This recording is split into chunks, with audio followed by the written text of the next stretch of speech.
What's going on, y'all? Welcome to another episode of the Speak Up Sports Podcast with Cass, Chris, and Sean. What's going on, fellas? It's good, y'all. Good. Man, another week in the books. We are another week closer to the NFL draft. It's a big week, obviously, with the NBA playoffs starting officially this week. NBA season obviously ended on Sunday. We have the play-in starting tonight, which we're in store for a couple good games. So we can go ahead and get kicked off there with how the season ended. Obviously, the biggest game with the season ender was the Clippers going against the Warriors on Sunday. Obviously, we did our predictions on how things would fall last week, and it might have looked a little different for some of us. But how did you guys feel about how everything fell into place with the seeding pre the play-in tonight? Not too surprised overall how the play-ins ended up. I mean, we the East was pretty much we probably knew that was going to happen. Yeah. But with the West, it was interesting. I think I predicted. I want to say I thought the Clippers. I mean, the Clippers would lose to the Warriors, and they'll be a little different. Now, Minnesota losing like a couple of nights before that kind of messed this whole thing up. So even if the Warriors won, they wouldn't even got the 5 seed. The highest they would have got was 6 because Denver won. So I thought it would be Denver Warriors when we were on last week, but with it being Denver Clippers, man, it's it'll be that's one of those true 4 or 5 series that can really go either way. Now Denver does have home court, so we'll see how that goes. We'll get to our predictions, but as far as that game, a little disappointed with how the Clippers treated that game. I thought it, even though they were on the road, I thought it should have been they should have won a little easier than they did. It definitely should have went into overtime. But of course, they had a lot of turnovers, a lot of bad turnovers in that game, and some defensive miscues. Well, a lot of defensive miscues.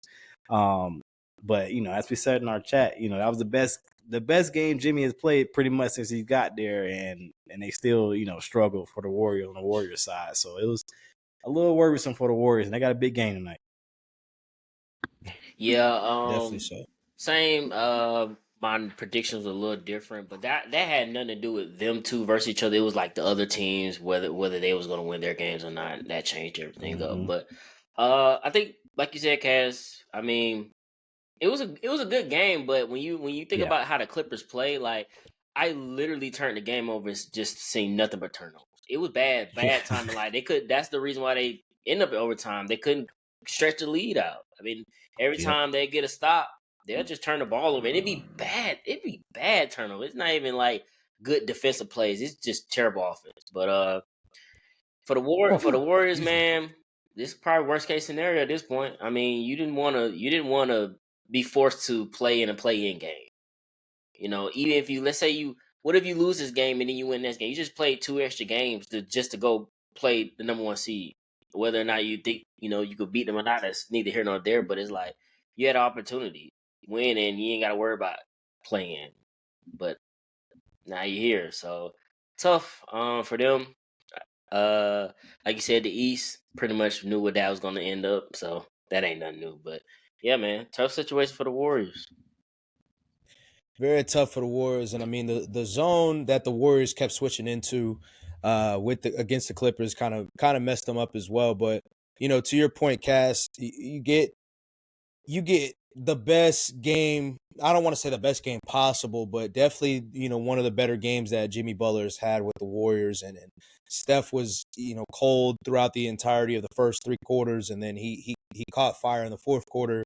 Then overtime, obviously, he wasn't as he really didn't do too much in the overtime period as well. But it's tough because now, I hate to be let's look at look at drama coming in the near future, but for the Warriors making this big splash and trading for Jimmy Butler to now end up in the play-in, if you do lose tonight, which is a very real possibility going against John Morant and the Grizzlies, even though they're kind of on a downslide right now, it's a very real possibility. You lose tonight, and then obviously it's a win and in situation in the 9 or with whoever wins the 9-10 matchup. But it gets dicey because if you see, let's say for instance Dallas is the team that they play, AD's been the main person that's given them problems over the past few years.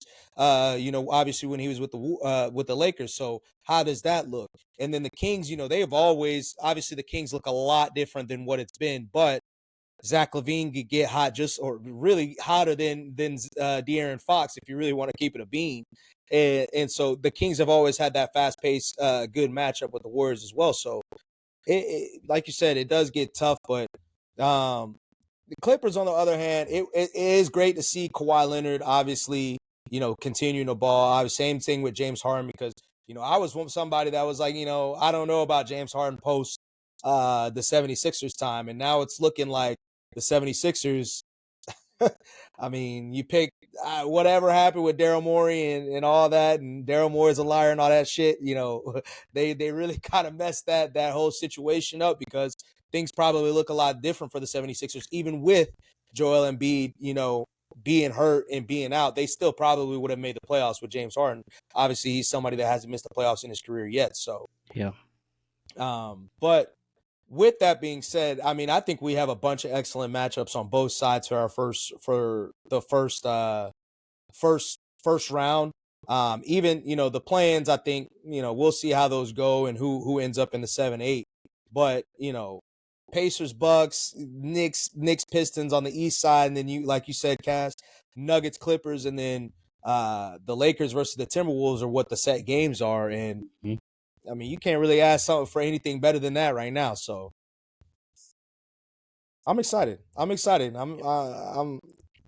interested to see what the Warriors do tonight. I think it's a big game. I'm interested to see what the Hawks and how the Magic go, because obviously the Magic were a team that a lot of people were looking to kind of make a jump this year. So injuries hit. We'll see how, obviously they're the favorite right now to end up in the 7th seed. Look at this to play the Celtics. We'll see if they're actually competitive in that series if they do end up winning. We'll know a lot about Atlanta tonight. A lot about Atlanta after tonight. And look, if they I predict they're going to be out.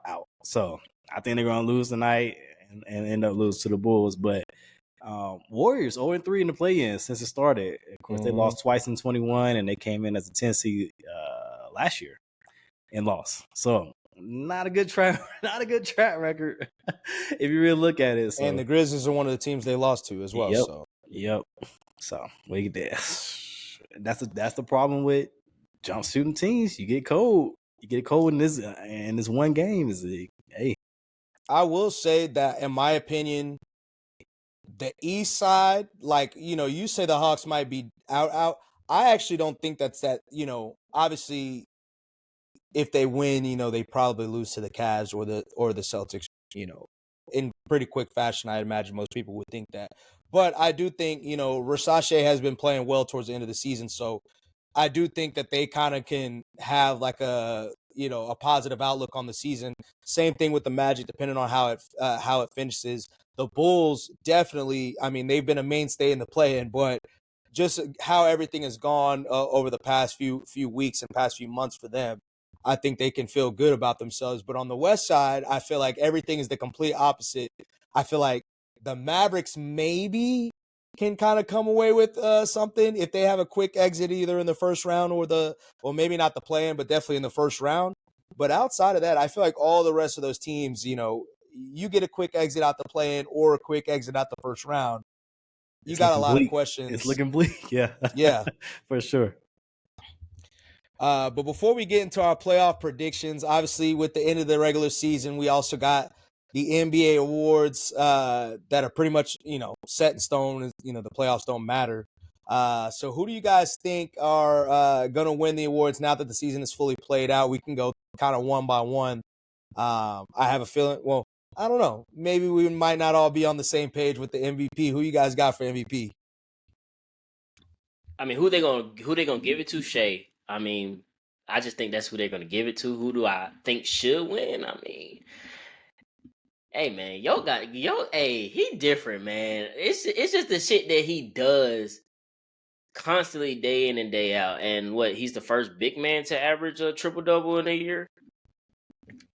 I mean, you scoring 60-point triple doubles. I mean, I would give it to him anyway. I don't care. I don't care about the whole fatigue shit. If you that person, like it shouldn't matter if you won it the year before or 2 years before. But I'm for sure they're gonna give it to Shea. So I mean, I ain't gonna say he don't deserve it, but if I had a vote, I still say yo.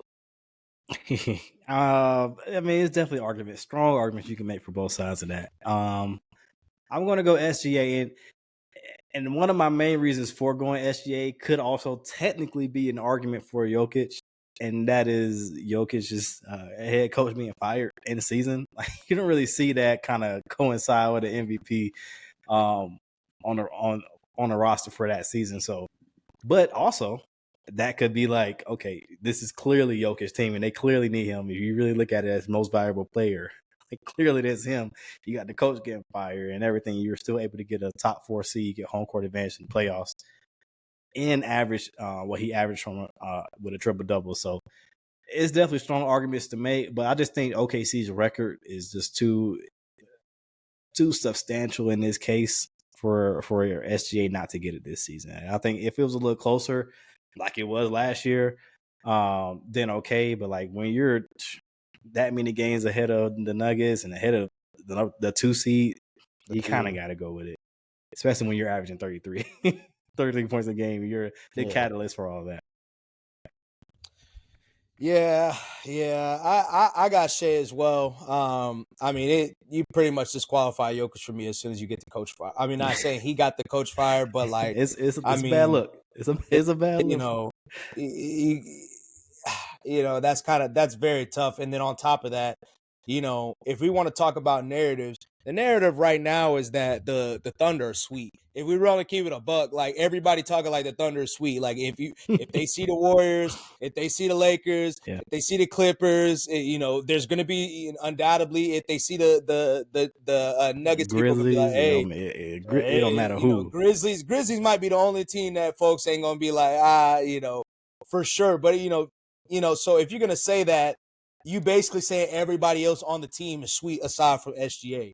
So to me, when you're a 68 win team, like a 68 win team, 2 games away from 70. And they could have won 70. And you could have won 70 for real.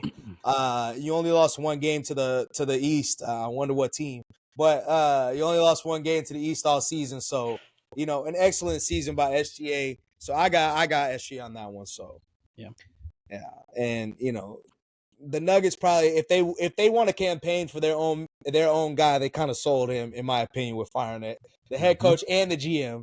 Really, the head coach and the GM. So, but with the next award, who you guys got for Defensive Player of the Year?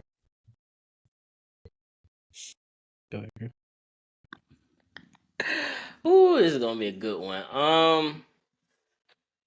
I mean, to be honest with you, it should be your boy Evan Mobley, but they're not giving it to him. I ain't gonna lie to you. I don't care about none of that odds and shit. That shit always gonna flip flop. It's the simple fact that Draymond was even considered to be the top candidate tells me all I need to know how they thinking about him this year. So they probably gonna give it to him. I hope they don't.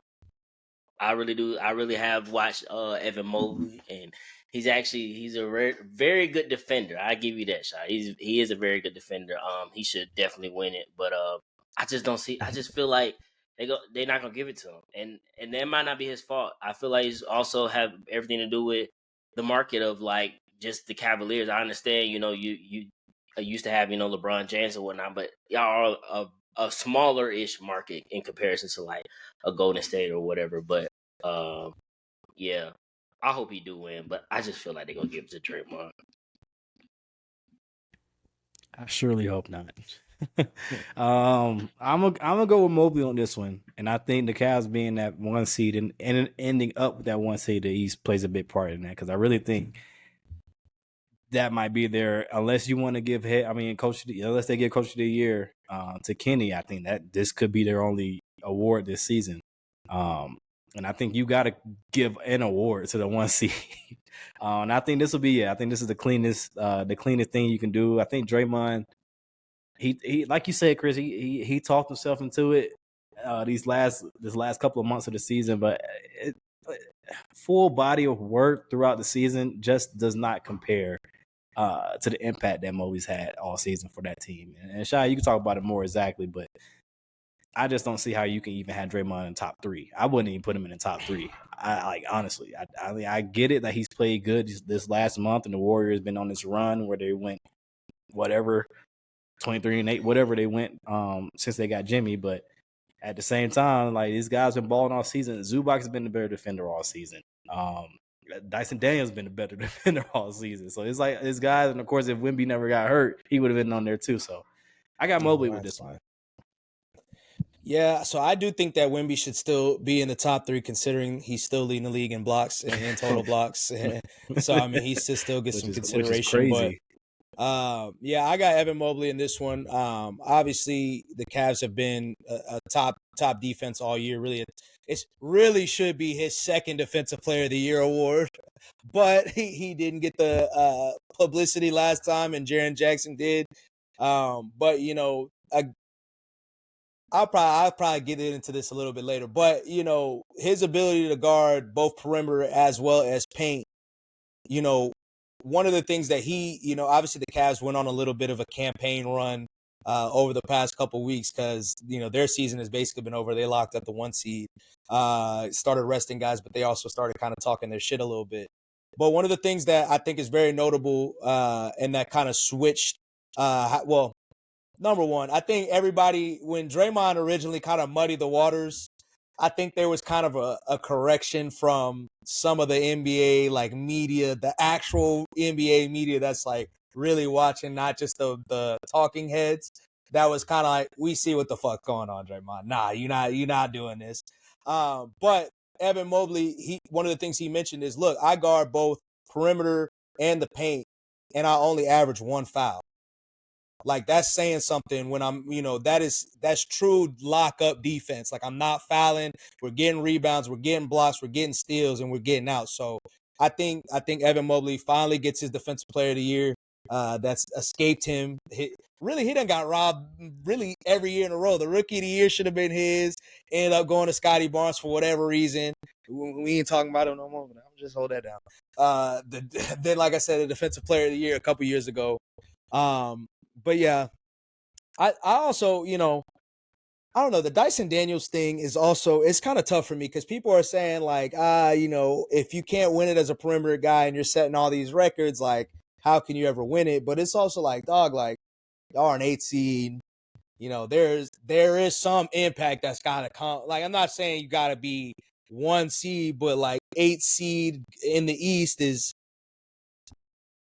And, you know, a lot of people talk about the steals with, you know, Allen Iverson led the league in steals, and y'all wasn't saying he was locked down. So, like, come on, don't do that. You know what I'm saying? But not saying that Dyson Daniels doesn't deserve it, because he definitely been hooping this year. So. It's tough when you're under 500 on the season. And I mean, Atlanta's had some injuries as well. You know, Jalen Johnson been out most of the season. So it's stuff they weren't prepared for either. Which is also why I say they can come away from this season like, we got our point guard, we got our shooting guard. We got Jalen Johnson coming back, so we got our wing players. Like, they can come away from the season feeling very strong, in my opinion. But I feel like defensive players shouldn't have nothing to do with your team. You could be the scoring leader, and your team could be ass. You just foul like that. Like, you can lock people up, but if you as a guard is locking a point guard up and making somebody else, not saying he doing it, but making somebody else take the ball up and they get into the paint and score, how is that your fault? I'm not saying that's your fault, but in my opinion, if you are slowing down the best player or one of the best players consistently, you should be winning more. You should be winning more, in my opinion.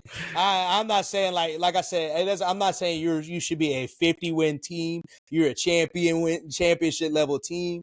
But, you know, like you said, under 500 is kind of tough. Like, what injuries? I mean, there's a lot of factors that go into it. So it's not all on him, as you mentioned. It's not. It's a very switch happy league, and you know, it's tough to stay on the best player. You never gonna switch a guard on big man. Also, another thing I do want to mention: biggest game of the season for the Warriors.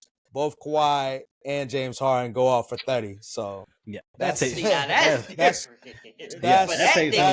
You know, yeah. And a very efficient 30 for both. And you know James Harden ain't the most efficient player. So But with that being said, getting into the next one, the coach of the year, who you guys got?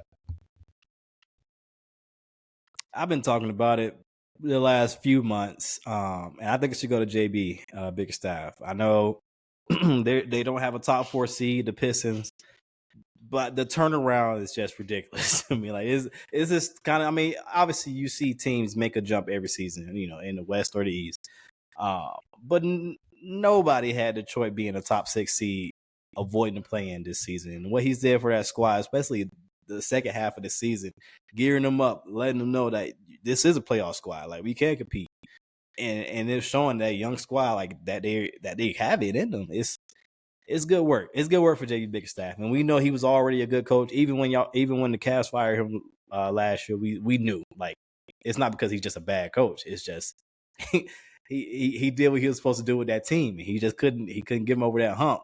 So then you go take it to another young team where you want to build them up. Hopefully, one of these days he'll be able to get over the hump with one of these teams, so he can stop being the culture builder and be the championship guy. But I think it should be JB. I think he really deserves it this year. That's a good one. We'll see what they say about that. I got Ime.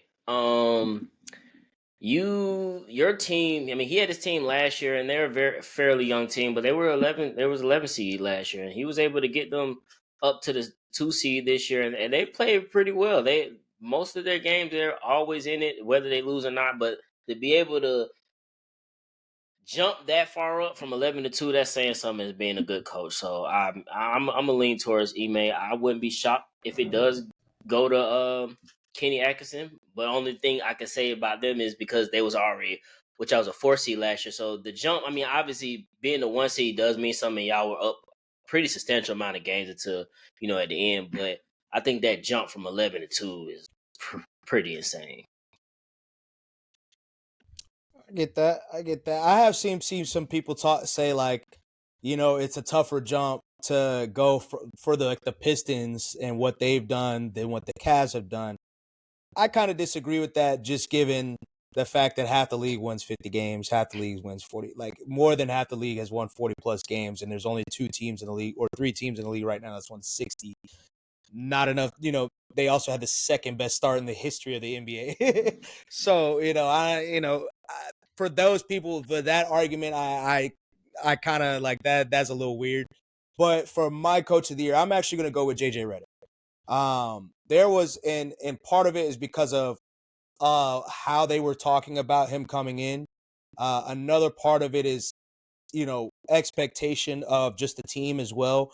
And then there's also a lot of factors that we got to look into as well. AD was hurt for a stretch of the season. LeBron was hurt for a stretch of the season. Even with the Luka trade, they still and then, obviously managing the whole Bronny situation and whatever drama that came with that, managing the trade situation. Obviously, it was a little bit better for the Lakers than maybe in Dallas, and they seem to still kind of be struggling with that now. But I think that due to all how people were viewing this as like, oh, he's just a throwaway, he's LeBron's, podcast partner, how does Dan, old boy from UConn look right now off the, whatever. Anyway, but I got JJ Redick. I just think that how people were kind of dogging him, and for him to be the 3 seed, and there was even people saying at the beginning of the season, like doing the hot pocket JJ Redick kind of record watch, and that got kind of quiet as the season went on. Real quiet. So I got JJ Redick, but I think all of them, JB, Ime, Yeah. JJ, Kenny Atkinson. I think that there's a lot of coaches that did a phenomenal job this year that I think are all deserving. Yeah. This would be the award, in my opinion, of all of them, that probably where there's multiple people that I would be like, that's, shit, if you gave it to OKC's coach too. I mean, really, you can. 68. I mean, hey, But rookie of the year, obviously being the next one, a little tough this season because it's not anybody that's just been like your typical rookie star, I guess. But who you guys got and why? I'm gonna go with Stephon Castle. I think what puts him over the top is the fact that he was in the dunk contest. I think that probably will propel him to be the rookie of the year. Like you said, it was decent play by a lot of the rookies. It's not no just he just played outstandingly well, better than everybody else. But I think that aspect of him being able to be in the dunk contest, and he actually played fairly great minutes for the Spurs this year. So I'm giving a nod to him. He was he was on a great trajectory when Wemby was still hooping. And I think it'll be less of a question if Wemby was still healthy and they, made it to the the playoffs. I think he would 100% win it. I got him too, Chris. I think it is a little tougher now.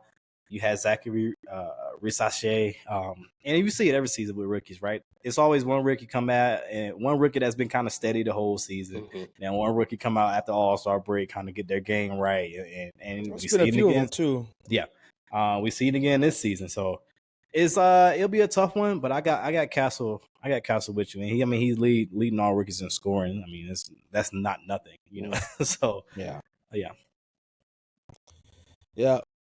And I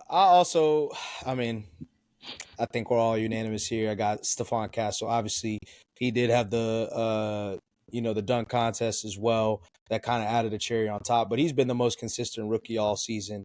But there have been some rookies that popped, like Rashache, Sarr pops at times this season. Shout out Bub Carrington he ended his rookie season the right way.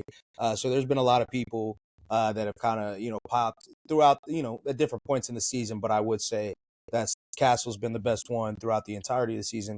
And shout out also an Atlanta boy. So gotta root for him there. So most improved player. So this is probably going to be the most controversial. But who you guys got and why? I got Cade. The man just went crazy this year. I mean, he's been on a trajectory since he got in the league, but this year I just feel like he just took it to another level. And not saying that the Pistons are a scary team in a sense, but they can be dangerous. And it's all because of Cade. So I like how he's been playing this year. I would say I would go with Cade. I think that's a great one. This is a tough one. I know there's been a push, especially lately, for like a guy like Norman Powell, who broke that 20-point mark this season, has been hooping. Addition by subtraction, that whole thing that they were kind of talking about with that team. So I want to go Norman Powell, but I'm gonna stick with the same team. I'm gonna go Zubac, and I think I think it's mainly because of the defense, but he's progressed offensively. Top 6 in the league, no cap. He's progressed offensively every single season. You got to reward that at some point. He took a jump this season when they needed him. Again, like I said, you get rid of all these players. Kawhi missed more than half the season, so it was really just him and James. And you got Norman Powell, of course. But I think Zubac took that jump this season that deserves most improved. I mean, he's very much improved on both sides. Not a liability late in games, which he has been in some cases in past seasons for the Clippers. He's on the court, especially against small ball. He's able to move. He's able to understand, his spacing, and everything better. So I think Zubac deserves it this season.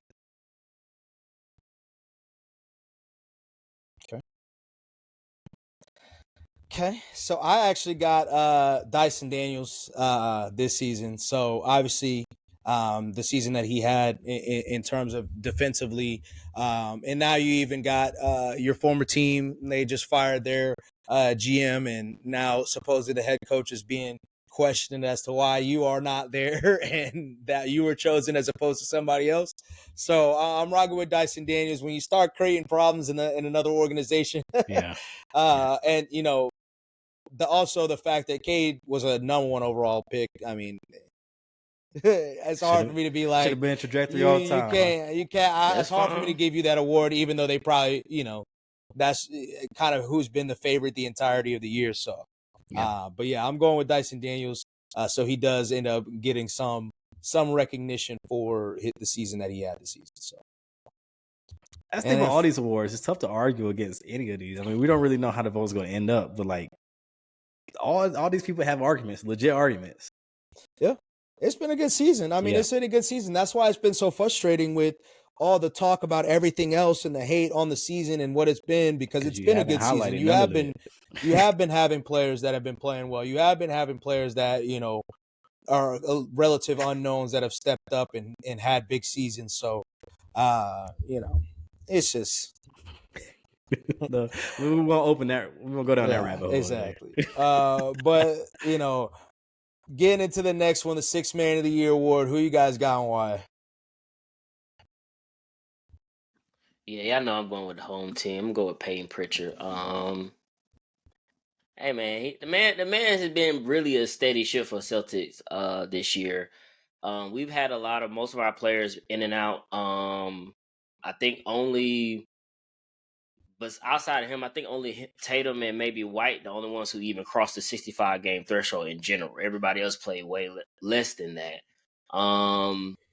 And he's been a steady guy for us this year. He come out the bench flamethrower. He's scoring 30, 40 points on the games that we don't have our starters there. He still come off the bench and still do that. He's well deserving of it. It's some arguments for other people. Obviously, you got Beasley. That's a good argument, but I'm gonna just stick with the home team. Peyton Pritchard.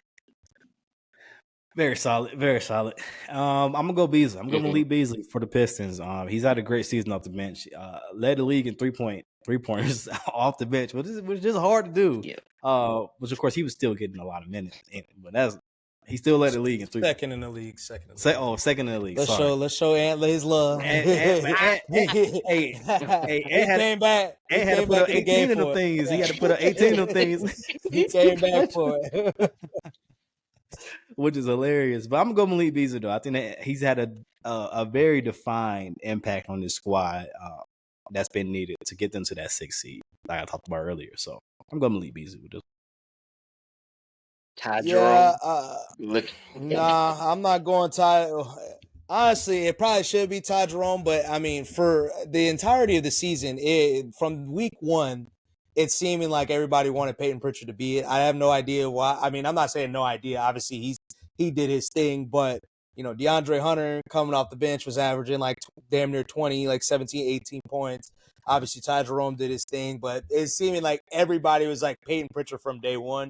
So I'm going to go ahead and ride with Peyton Pritchard. He's obviously played well, as Chris mentioned, filling in for the guys because they've had injuries. Drew Holiday's been in and out. Derek White's been, kind of steady, but JB is still, has his ailments right now. So, I'm rocking with Peyton Pritchard on this one as well. And I guess it's kind of his, how they kind of do when you do get you get a ring or you have a big postseason, they kind of start trying to show you some love. So after some of the shots that he made throughout the postseason, obviously, I think they kind of want to give him the love. They'll say that ain't true, but it probably is.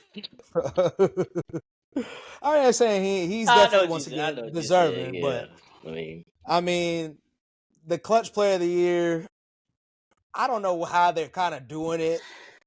The way they've picked it up the past couple of years. I mean, I feel like this one is kind of going to be all over the place. I don't know who you guys got thinking who y'all got thinking for the clutch player of the year, but I don't really know what criteria they're going out there, because some people are saying fourth quarter, some people are trying to do a couple minutes. I don't know.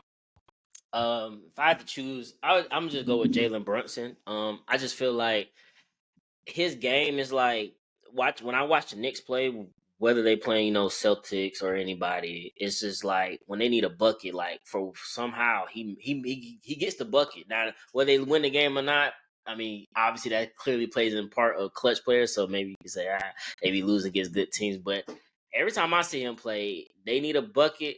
They need a. He's making tough ass shots and making it look so easy. So I'm just roll with Jalen Brunson. I don't know, like you said, I don't know their criteria, so I don't fucking know. I thought you were gonna go with your boy Tatum. Nah, bro. I'm gonna go Jokic with this one. And again, like you said, I don't really know. We'll see how the criteria and how they end up shaking it out. But like you said, Chris, when you need a bucket, and that's kind of what it's been this season for that team.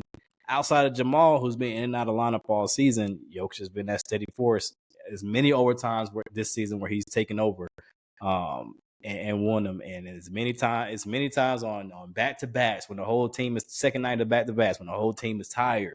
Where he puts it on his back, goes and gets 40. You know what I mean? So I'm gonna go Jokic with this one. He doesn't get MVP, but I'll give him this clutch favorite.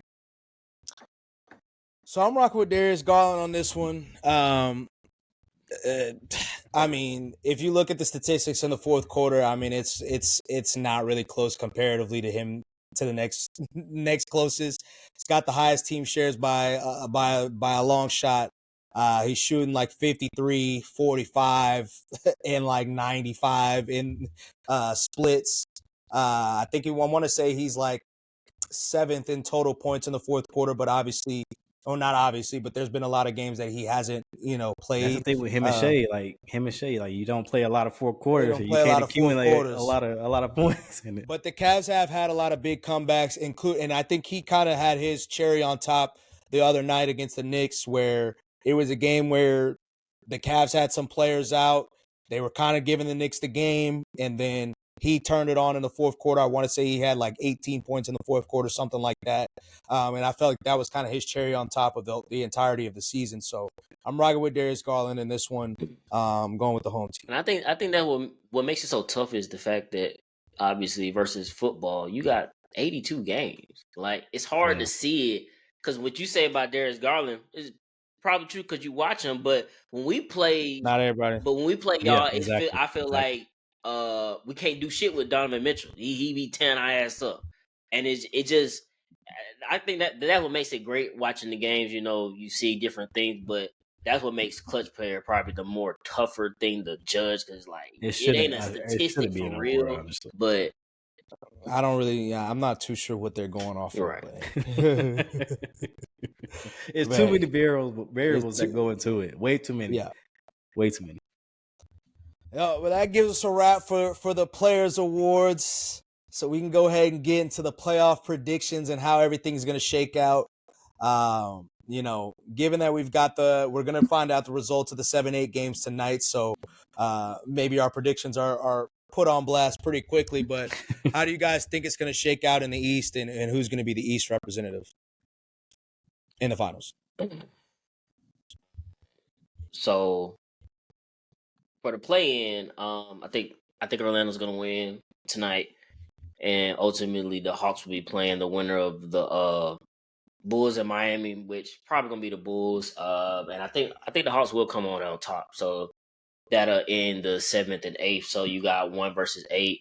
I got Cavs over the Hawks. 2 versus 7. I got the Celtics over the Magic.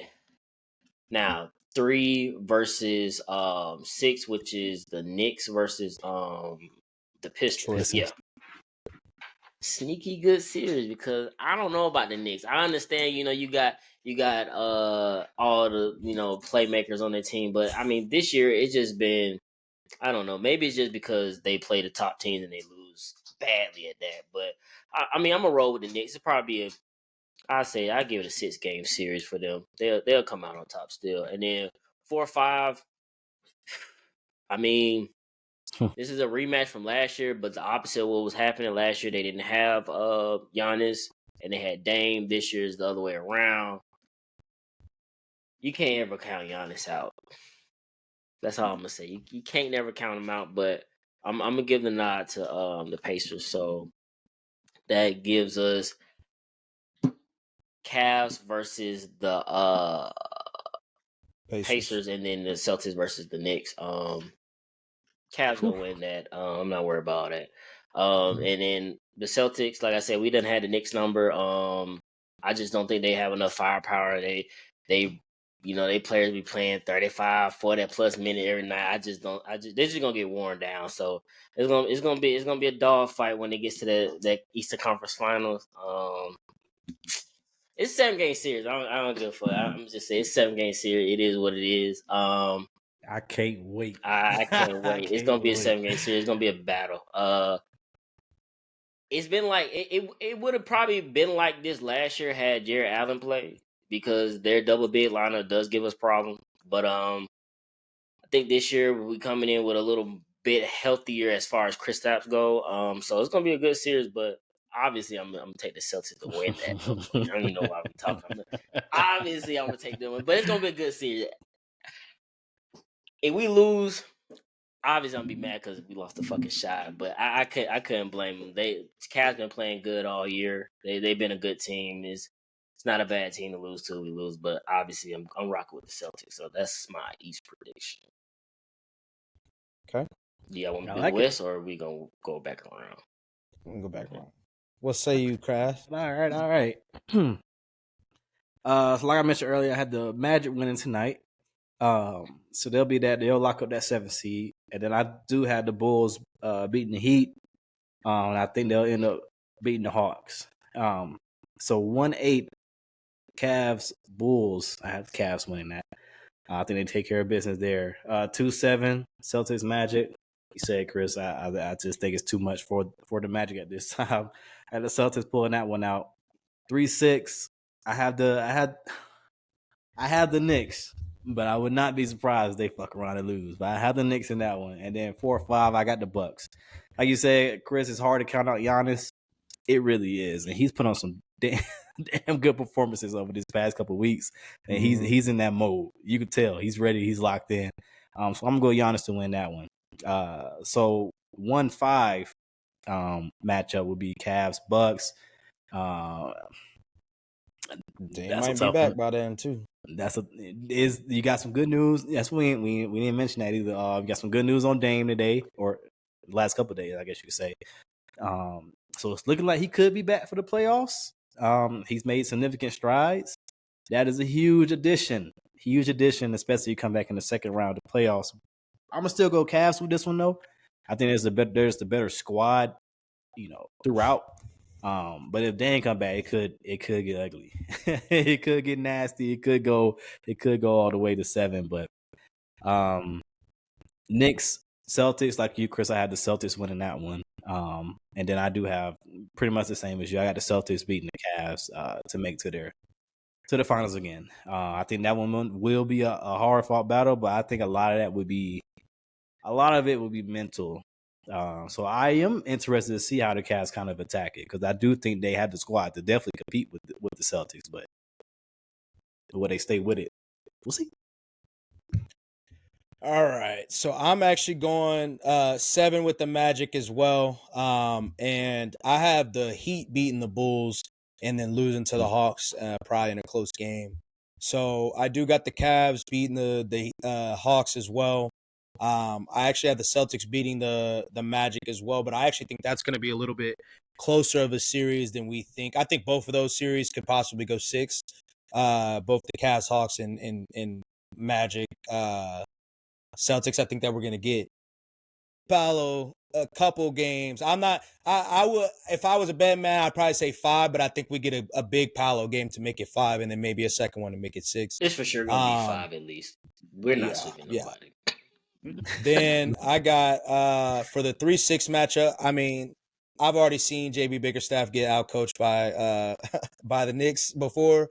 So, I mean, I don't think that's going to change this time, and the Knicks have better players. JB's not working with as good as players this go round. So I'm and I know a lot of people think that I feel like that might be the quicker series than if any of them for real. And then for the 4-5 matchup, I think this is a tough series, but I do also have the Bucks. Giannis and the Bucks have been on a tear in the past couple of weeks, so I do think that he gets off, and then we finally see pause, and I think we finally see a real series between Dame and Giannis going against the Cavs, which I do have the Cavs winning in 6 actually. Knicks Celtics, I have the Celtics winning in 5. And then I actually had the Cavs coming out in 7 in this one.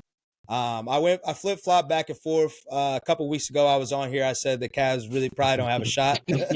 But number one, going back to that last game that they played, obviously that was one of the Celtics had a couple players missing, but given the game that both JB and JT had and the lead that they had for the Cavs to still walk them down, I thought that was a sign of a lot of growth. And, something that's not been mentioned is JB getting shots in his knee is not good, especially for a team that is coming off of a championship run. I mean, that you typically see teams wear down. So I'm not saying that JB's knee is bad at all, but if we're already at this point at the start of the season, at the start of the playoffs, you're going to get a Magic team that's going to be pretty physical series. Then the Knicks are going to be a pretty physical series. Then going against a team that's the best, or one of the best offenses in actually league history. Once again, if we look at statistics, I don't know, statistics and how we actually feel about it is different, but that's here and there. But I got the Cavs going out in 7, or getting the win in 7 in a close, very, very close series. But what you guys got for the West? So for the West, we start off with who's 7 8. I got the Warriors go ahead and take care of Memphis. Memphis been on a down spiral, and until I see otherwise, I can't really say they're gonna do anything. So I think the Warriors gonna get over that. I think it's still gonna be a close game. I don't think they're gonna blow them out or anything, but I think they'll still come out with a W, and then it'll be Memphis versus probably Sacramento. I think Memphis can squeak that one out. So I give Memphis the nod, which sets up a 1-8 matchup with Memphis and OKC. Obviously, I got OKC winning that. You got Golden State, Houston. Yeah, Houston's gonna win that. Golden State had no chance, no lie, no chance. And so they gonna lose that. But and then you got Lakers and Timberwolves. Interesting matchup to me, but Lakers probably still gonna win that one. Probably 6 games. I give them 6. I would say fairly easy, but I give them 6. I think it's just Minnesota to me doesn't have that much offensive firepower enough to combat the Lakers. So I get Lakers a nod, and then Denver versus Clippers. Probably the matchup of the first round from both sides. I think the Clippers gonna come out on top. I think Kawhi, from what I've seen from Kawhi lately, like I said, Zubac, he's been a dog this year. I think they're gonna take over and they'll get the dub. I still think it's gonna be probably a 6, possibly 7 game series. I just think Jokic, you can't count him out in general. You can't just say, oh, you're gonna beat their ass because whatever. But I still think the Clippers gonna come out on top. So that'll set up a matchup with OKC versus the Lakers. Right? No. Okay. No, OKC versus Clippers.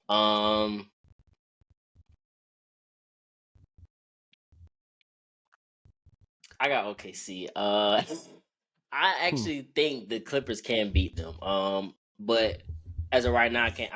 I just feel like I can't just say OKC gonna go out in the second round. They've been the dominant team all year. You just got to give it up to them for that.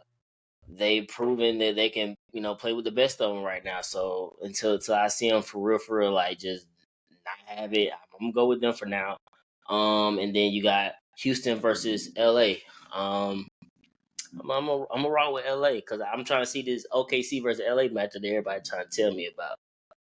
They swear they need to both get swept.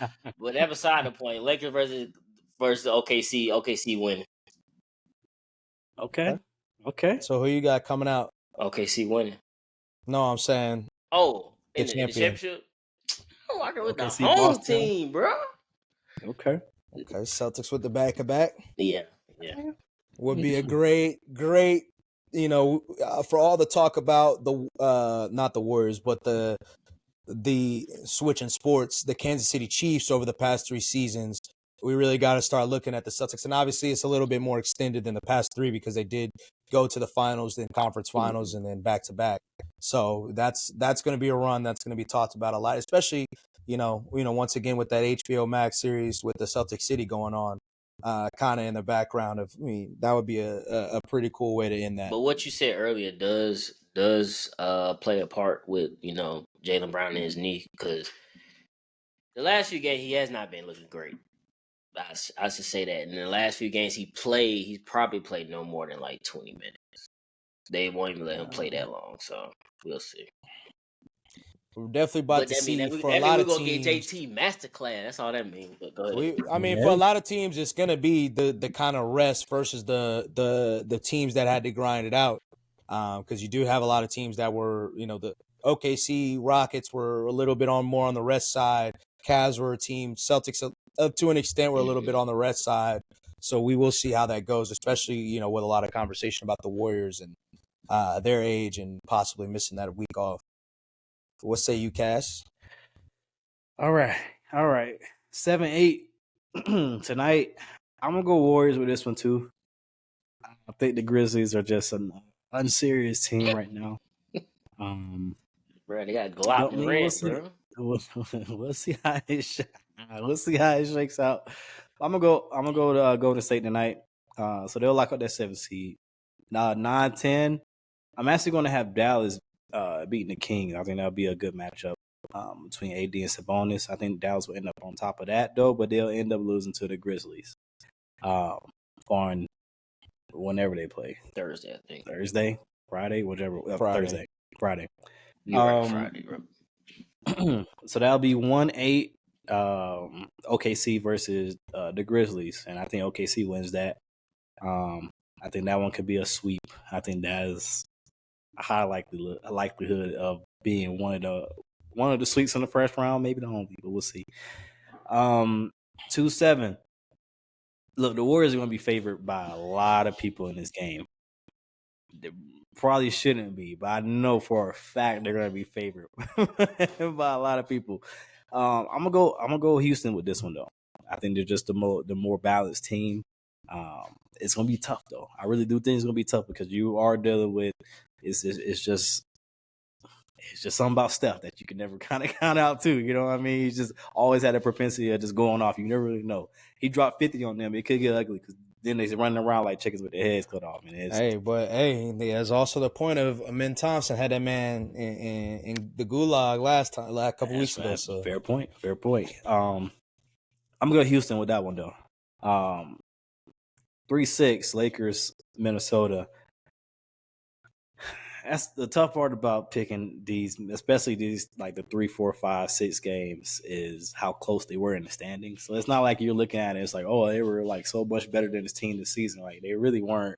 They were pretty, I'm gonna go Minnesota with this one though. I think we had the upset in the first round. I think the Lakers get upset. Yeah. And of course it'll take a Herculean effort from Ant, Herculean defensive effort from Jay McDaniels on whoever he guards. So it'll probably be Luka. I'm gonna go Minnesota in this one though, and I think they started off with a dub on the road, and I think that kind of kicks them going. And we already know how LeBron is game 1, so but I think they get confidence from that. I just see that going that way. And then 4-5, I got the Nuggets coming out on top of the Clippers. I think this game could go 6, could go 7. It's definitely going to be a tough one. And it's a lot of unknown because we know what Jokic is. We know what Jamal is come playoff time sometimes. But will we get that consistently throughout a whole playoff run? I don't know. But I can count on it for a series, and I think this will be a series that it happens. A lot of unknowns with David Adelman as a coach, though. First playoff series, 4th game coaching. It's tough to go with that, but I'm gonna go with the Nuggets in this one. Clearly, just because of Jokic, but it's gonna be tough. So I'll be 1-4, and I got OKC beating the Nuggets. This was also a tough one for me to pick, but I just don't see them beating that team. Of course, they played them well this season, throughout the season. I want to say they're either 2-2 or 2-1 against OKC this season. But it's still gonna be tough. But I got OKC in that one. Then Minnesota against the Rockets. I got the Rockets beating that. So I got OKC and the Rockets in the Western Conference Finals. I go with OKC coming up on top, Chris, like you. Same as you. I got OKC and Boston beating, but I actually have OKC winning this. That's kind of what I kind of hinted at the last couple of weeks with OKC anyway. So we'll see how it goes. Can't be mad at it. Okay. So for me, I just don't. I think that we get a big game from Ja Morant tonight, and I think that this could be a real kind of catalyst in the opposite way than what things, what we kind of said that might happen for them in this offseason. I think this could be a catalyst for the opposite way, but I do think that the Warriors will end up coming up on top. And I really want to pick Dallas just because of everything they're going through. And I know AD wants to prove himself, but I also feel like AD kind of struggles sometimes when it comes in terms of creating his own shot. Or, I don't know how, either creating his own shot or ever since people started calling him out, he ain't been struggling to get Sabonis. So, it was a little stretch though, for sure. Yeah, but I want to pick them to win the game, but I'm gonna pick them to lose against the Grizzlies. So basically keeping everything 7-8 the same. So I'm going OKC over the Grizzlies as well. Think that ends up being a pretty quick series. I also will go with the Rockets over the Warriors. I think that Ime, he obviously has a history of going against the Warriors, obviously back to the finals. And it took a Herculean effort from Steph to, actually win the finals. I think that they have the defenders and the players that over there that will be locked in into trying to stop Steph and not really worrying about it. Let everybody else beat us. Like, we don't think that Pods, Draymond, and Jimmy, whatever figment. Pods. Get fucked. I don't know if they, let them beat us, but we're not gonna let Steph, and I think that they'll do a good job at that. For my 3-6 matchup, I got the Lakers winning. I saw somebody post this tweet, and I thought it was so funny. It was like at the beginning of his career, Gobert couldn't escape James Harden. Now he can't escape Luka Doncic. I mean, we saw what it was last year without LeBron, without Austin Reeves. They've got no shot.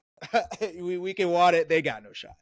But with my 4-5 matchup, I actually got the Clippers winning this one in 7. I really wanted to go with the Nuggets in this one just to give Jokic his respect, but not to pick on low-hanging fruit, but we are probably going to see some type of game-changing play from he who should not be named and be put as the scapegoat. It's 100% going to happen. We all know it. And with Jamal Murray, fucked up. I'm not saying no names, but you gotta say no names. We also know history over the past couple years, but it's possible. Also, with that being said, Jamal Murray is good against the Lakers, not so good against everybody else, with Chris Dunn kind of hounding him. I think I'm going to give them 7 games, but I think that, Kawhi is the type of guy that he'll look Jokic dead in his eye. I actually have a pretty hot take. It's maybe not, it's a little bit hotter than, I think Kawhi is the second best player. A healthy Kawhi is the second best player outside of LeBron over this era. Personally, I've always kind of felt that. Over Steph, over KD. I feel like, obviously they've got the ring, or actually not really even the rings. KD and Kawhi are looking eye to eye, but in terms of the stats, the longevity, because of Kawhi's shaky knees, it's a little different. But I mean, led two different teams to a finals. They say Kawhi. We'll get into the real boogeyman. He is. So with the 1-5 matchup, which will be OKC versus the Clippers, I actually got the Clippers coming out on top in that one as well. I think that'll be another good series. That'll go deep into it, probably either 6 or 7 games. Same thing with the Lakers versus the Rockets. I just think that, it's going to be mismatch city. They're too light in the tail for the Lakers and how Luka and LeBron are going to play. So I think that we finally, in an unexpected way, get the Battle of LA in the conference finals. And I've got the Clippers coming out on top in 6. So I've got Clippers versus Cavs in my finals. He think he's slick. He just don't want to pick against his team in the final. He think he's slick. He ain't slick. The Clippers winning the championship. He lying. In 6 games. He lying. And James Harden finally getting his just due. You ain't serious, and bro. Kawhi winning his 3rd championship. I got the Clippers winning the championship this year. Really? If they stay healthy. Man. If they don't stay healthy, I got the Lakers. He a sicko. I'm being serious. I knew you were gonna come with something crazy off the wall. I ain't think it'd be that. Being serious. We shall see. The Clips, huh? Okay. The Clippers, they, given the way everything is matching up, I think that JJ would meet his match with Tyronn Lue. The rest of those guys, the rest of those teams, I think it's just I think we get the Battle of LA, like I said, and I think the Clippers come out in 7. So I'm going with the Clippers in the championship as well. I think the Cavs, they ain't going to have nobody for Kawhi. Once again, if he's healthy, they ain't going to have nobody for Kawhi. It'll be a good series, but I'm going with the Clippers. Wow. Okay, so Celtics, Clippers, and I got OKC. This will be a fun one. It's going to be a fun one. But before we hop off here, as we mentioned, we do have one more week before the NFL draft. Obviously, we're about, 9 days away? Yeah, 9 days away from the NFL draft. So we will start getting more and more news. Obviously, we still have gotten to another point where, another week where there hasn't been a trade. There's been some murmurs about Jalen Ramsey possibly being traded. Obviously, their GM came out today, said that they are working on a trade or working on some, possibly departing ways. We'll see where that team ends up. I have a feeling that it might be one of his former teams. But with that being said, before we sign off, we gotta show some love here. Rest in peace to Kyron Lacey. Very sad situation that happened over the past couple of days. Prayers out to his family and his friends and people that have been around him, coaches and stuff like that. Because, like I said, very tough situation, and all around prayers to the people that were involved in the crash as well. So you can tell he was a well-liked dude by everybody. You can really tell. I mean, he's very tough situations. You can tell how it's affected his guys in the league, Jay Daniels, Malik Neighbors, more specifically. You hate to see it. I don't know if he was actually going to get drafted, but that doesn't really come into account with anything. But you hate to see it happen the way it happened to it. And you got Malik Neighbors coming out saying like, you should have called me. That could mess up his mentals too, honestly, because they were really close. Tough. So it is tough. But yeah, man, and his agent came out with a pretty scathing, with just how everything's been happening and how everything's been reported, which, that is actually a very valid point, just because that's something that we don't think about, or people don't think about when these situations happen. And, we don't know what his mindset was or what happened, what led up to everything. So I don't want to speculate, but there has, I'm just going to leave it at that. I don't want to speculate on anything. The timing was just terrible for all this. For it to happen in December, I think it happened in December, right? Yeah. For it to happen in December, it's not going to be wrapped up in time for the draft. So you kind of have to go off of, just like what you think, and not the actual facts. That's the tough part about what these teams have done. If it happened a little earlier, you were able to have the trials, you were able to have all that, it's a whole different story. That's the tough part. I get what his agent was saying with that, but at the same time, like, we don't have a lot of time to sit here and wait, because if it goes the other way, you're in a bad situation if you turn around and draft this kid. You waste the capital on that. I mean, it's a business, so it is tough, bro. It is tough overall. Yeah. Well, like I said, rest in peace, Kyron Lacey. We will catch y'all next week, and we'll see you then. Yes, sir.